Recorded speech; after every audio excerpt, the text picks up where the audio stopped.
Assalamualaikum warahmatullahi wabarakatuh.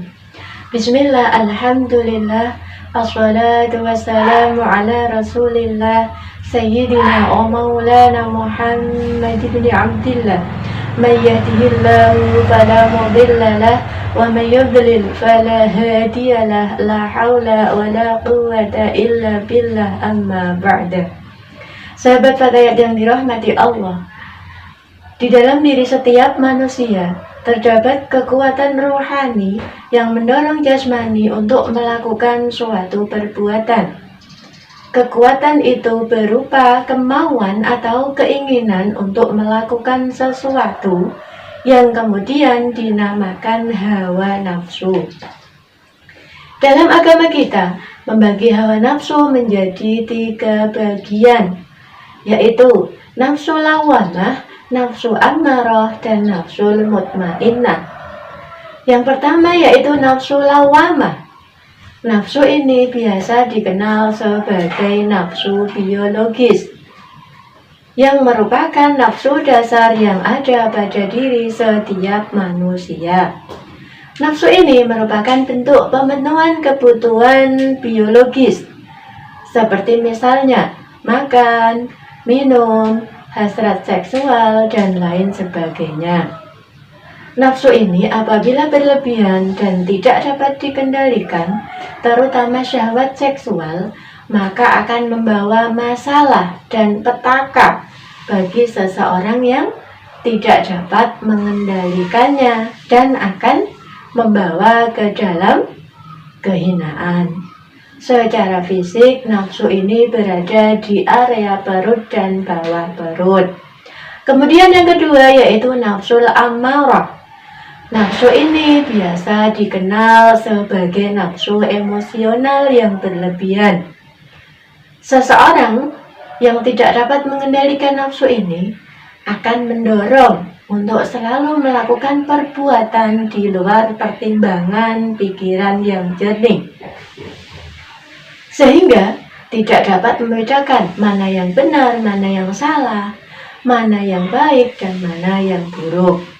Nafsu ini secara fisik berada di pangkal leher. Nafsu ini timbul sebagai akibat dari beberapa sebab. Misalnya, perasaan tersinggung, cemburu, kekalahan, dan lain sebagainya. Apabila tidak dapat mengendalikannya, maka akan merugikan diri sendiri. Kemudian yang ketiga yaitu nafsul mutmainnah. Nafsu inilah yang benar-benar baik, karena orientasinya adalah aspek spiritual. Nafsu ini mendorong seseorang untuk selalu melakukan ritual ibadah dan melakukan kebaikan. Seperti contoh, suka menolong, peduli, empati, rendah hati, dan lain-lain. Nafsu ini membuat seseorang merasa lebih tenang, ramah, dan bijaksana. Secara fisik, nafsu ini berada di dalam dada. Kemudian, sahabat Fatayat yang dirahmati Allah, jihad terbesar kita adalah memerangi hawa nafsu, terutama nafsu lawamah dan nafsul ammarah. Di antara beberapa cara untuk memerangi hawa nafsu kita yaitu 1. Hindari lingkungan yang kurang baik. Pilihlah lingkungan yang baik, karena lingkungan yang baik akan mempengaruhi pola pikir dan perilaku kita dalam kehidupan sehari-hari. Kemudian yang kedua yaitu mendekatkan diri kepada Allah, karena dengan mendekatkan diri kepada Allah akan membawa ketenangan hati dan ketakwaan jiwa, seperti yang tercantum dalam firman Allah, Bismillahirrahmanirrahim. Ala bidzikrillahi tatma'innul qulub. Yang artinya, ingatlah, hanya dengan mengingat Allah lah hati menjadi tenang.